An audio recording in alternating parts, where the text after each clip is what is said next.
25 février, Deutéronome chapitre 16, chapitre 17, chapitre 18. Observe le mois des épis et célèbre la Pâque en l'honneur de l'Éternel ton Dieu. Car c'est dans le mois des épis que l'Éternel ton Dieu t'a fait sortir d'Égypte pendant la nuit. Tu sacrifieras la Pâque à l'Éternel ton Dieu, tes victimes de menu et de gros bétail dans le lieu que l'Éternel choisira pour y faire résider son nom. Pendant la fête, tu ne mangeras pas du pain levé, mais tu mangeras 7 jours des pains sans levain, du pain d'affliction, car c'est avec précipitation que tu es sorti du pays d'Égypte. Il en sera ainsi afin que tu te souviennes toute ta vie du jour où tu es sorti du pays d'Égypte. On ne verra point chez toi de levain dans toute l'étendue de ton pays pendant 7 jours, et aucune partie des victimes que tu sacrifieras le soir du premier jour ne sera gardée pendant la nuit jusqu'au matin. Tu ne pourras point sacrifier la Pâque dans l'un quelconque des lieux que l'Éternel ton Dieu te donne pour demeure. Mais c'est dans le lieu que choisira l'Éternel ton Dieu pour y faire résider son nom que tu sacrifieras la Pâque le soir au coucher du soleil à l'époque de ta sortie d'Égypte. Tu feras cuire la victime et tu la mangeras dans le lieu que choisira l'Éternel ton Dieu, et le matin, tu pourras t'en retourner et t'en aller vers tes tentes. Pendant 6 jours, tu mangeras des pains sans levain, et le 7e jour, il y aura une assemblée solennelle en l'honneur de l'Éternel ton Dieu. Tu ne feras aucun ouvrage. Tu compteras 7 semaines. Dès que la faucille sera mise dans les blés, tu commenceras à compter 7 semaines. Puis, tu célébreras la fête des semaines et tu feras des offrandes volontaires selon les bénédictions que l'Éternel ton Dieu t'aura accordées. Tu te réjouiras devant l'Éternel ton Dieu dans le lieu que l'Éternel ton Dieu choisira pour y faire résider son nom, toi, ton fils et ta fille, ton serviteur et ta servante, le Lévite qui sera dans tes portes et l'étranger, l'orphelin et la veuve qui seront au milieu de toi. Tu te souviendras que tu as été esclave en Égypte et tu observeras et mettre ces lois en pratique. Tu célébreras la fête des tabernacles pendant 7 jours quand tu recueilleras le produit de ton aire et de ton pressoir. Tu te réjouiras à cette fête, toi, ton fils et ta fille, ton serviteur et ta servante et le Lévite, l'étranger, l'orphelin et la veuve qui seront dans tes portes. Tu célébreras la fête pendant 7 jours en l'honneur de l'Éternel ton Dieu, dans le lieu que choisira l'Éternel. Car l'Éternel ton Dieu te bénira dans toutes tes récoltes et dans tout le travail de tes mains, et tu te livreras entièrement à la joie. 3 fois par année, tous les mâles d'entre vous se présenteront devant l'Éternel ton Dieu dans le lieu qu'il choisira, à la fête des pains sans levain, à la fête des semaines et à la fête des tabernacles. On ne paraîtra point devant l'Éternel les mains vides. Chacun donnera ce qu'il pourra selon les bénédictions que l'Éternel, ton Dieu, lui aura accordées. Tu établiras des juges et des magistrats dans toutes les villes que l'Éternel, ton Dieu, te donne, selon tes tribus, et ils jugeront le peuple avec justice. Tu ne porteras atteinte à aucun droit, tu n'auras point égard à l'apparence des personnes et tu ne recevras point de présent, car les présents aveuglent les yeux des sages et corrompent les paroles des justes. Tu suivras ponctuellement la justice afin que tu vives et que tu possèdes le pays que l'Éternel ton Dieu te donne. Tu ne fixeras aucune idole de bois à côté de l'autel que tu élèveras à l'Éternel ton Dieu. Tu ne dresseras point de statues qui sont en aversion à l'Éternel ton Dieu. Chapitre 17. Tu n'offriras en sacrifice à l'Éternel ton Dieu ni bœuf ni agneau qui ait quelque défaut ou difformité, car ce serait en abomination à l'Éternel ton Dieu.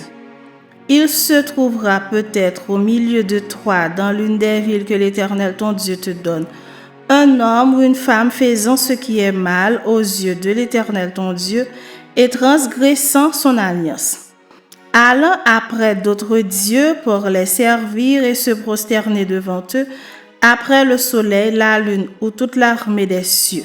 Ce n'est point là ce que j'ai commandé. Dès que tu en auras connaissance, dès que tu l'auras appris, tu feras avec soin des recherches. La chose est-elle vraie? Le fait est-il établi? Cette abomination a-t-elle été commise en Israël? Alors tu feras venir à tes portes l'homme ou la femme qui sera coupable de ces mauvaises actions, et tu lapideras ou puniras de mort cet homme ou cette femme. Celui qui mérite la mort sera exécuté sur la déposition de 2 ou de 3 témoins. Il ne sera pas mis à mort sur la déposition d'un seul témoin. La main des témoins se lèvera la première sur lui pour le faire mourir, et la main de tout le peuple ensuite. Tu ôteras ainsi le mal du milieu de toi. Si une cause relative à un meurtre, à un différend, à une blessure te paraît trop difficile à juger et fournit matière à contestation dans tes portes, tu te lèveras et tu monteras au lieu que l'Éternel ton Dieu choisira. Tu iras vers les sacrificateurs, les Lévites, et vers celui qui remplira alors les fonctions de juge.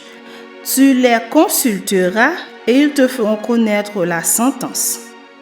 Tu te conformeras à ce qu'ils te diront dans le lieu que choisira l'Éternel, et tu auras soin d'agir d'après tout ce qu'ils t'enseigneront.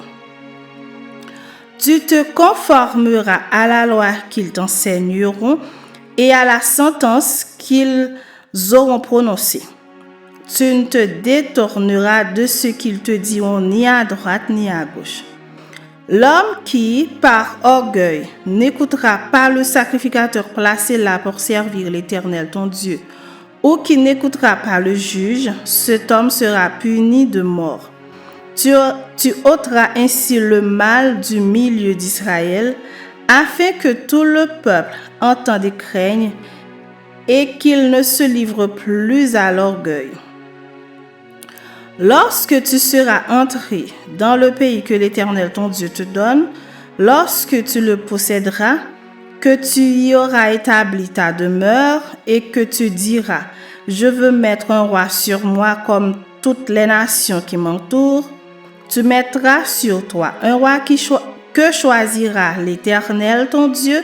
Tu prendras un roi du milieu de tes frères. Tu ne pourras pas te donner un étranger qui ne soit pas ton frère, mais qu'il n'ait pas un grand nombre de chevaux et qu'il ne ramène pas le peuple en Égypte pour avoir beaucoup de chevaux, car l'Éternel vous a dit, vous ne retournerez plus par ce chemin-là.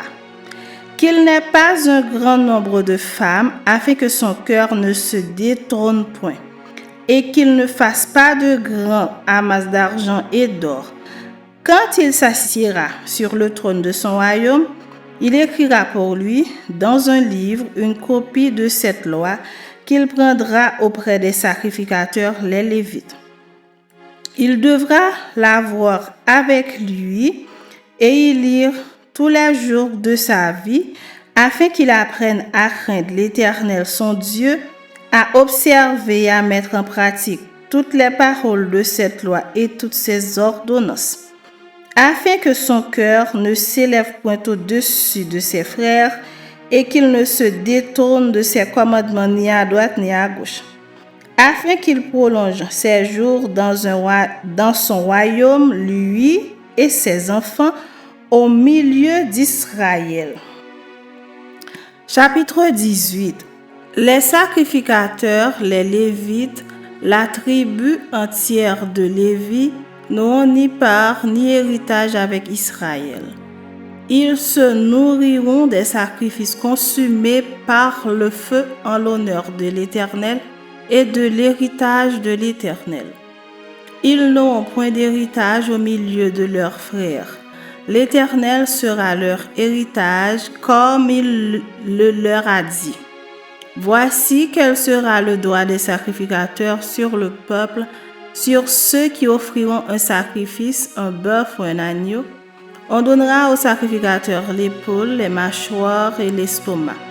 Tu lui donneras les prémices de ton blé, de ton mou et de ton huile et les prémices de la toison de tes brebis.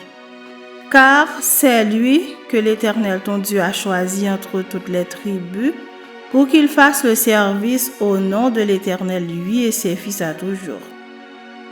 Lorsque le Lévite quittera l'une de tes portes, le lieu quelconque où il demeure en Israël pour se rendre selon la plénitude de son désir au lieu que choisira l'Éternel, et qu'il fera le service au nom de l'Éternel ton Dieu, comme tous ses frères les Lévites qui se tiennent là devant l'Éternel. Il recevra pour sa nourriture une portion égale à la leur et jouira, en outre, des revenus de la vente de son patrimoine. Lorsque tu seras entré dans le pays que l'Éternel ton Dieu te donne, tu n'apprendras point à imiter les abominations de ces nations-là. Qu'on ne trouve chez toi personne qui fasse passer son fils ou sa fille par le feu, personne qui exerce le métier de devin, d'astrologue, d'augure, de magicien, d'enchanteur, personne qui consulte ceux qui évoquent les esprits ou disent la bonne aventure, personne qui interroge les morts. Car quiconque fait ces choses est en abomination à l'Éternel, et c'est à cause de ces abominations que l'Éternel ton Dieu va chasser ces nations devant toi. Tu seras entièrement à l'Éternel ton Dieu, car ces nations que tu chasseras écoutent les astrologues et les devins, mais à toi l'Éternel ton Dieu ne le permet pas. L'Éternel ton Dieu te suscitera du milieu de toi d'entre tes frères un prophète comme toi, vous l'écouterez. Il répondra ainsi à la demande que tu fis à l'Éternel ton Dieu à Horeb le jour de l'assemblée quand tu disais que je n'entende plus la voix de l'Éternel mon Dieu et que je ne vois plus ce grand feu, afin de ne pas mourir. L'Éternel me dit, ceux qui l'ont dit est bien, je leur susciterai du milieu de leurs frères un prophète comme toi, je mettrai mes paroles dans sa bouche et il leur dira tout ce que je lui commanderai. Et si quelqu'un n'écoute pas mes paroles, qu'il dira en mon nom, c'est moi qui lui en demanderai compte. Mais le prophète qui aura l'audace de dire en mon nom une parole que je ne lui aurai point commandé de dire, ou qui parlera au nom d'autres dieux, ce prophète-là sera puni de mort. Peut-être diras-tu dans ton cœur, comment connaîtrons-nous la parole que l'Éternel n'aura point dite? Quand ce que dira le prophète n'aura pas lieu et n'arrivera pas, ce sera une parole que l'Éternel n'aura point dite. C'est par audace que le prophète l'aura dite. N'aie pas peur de lui.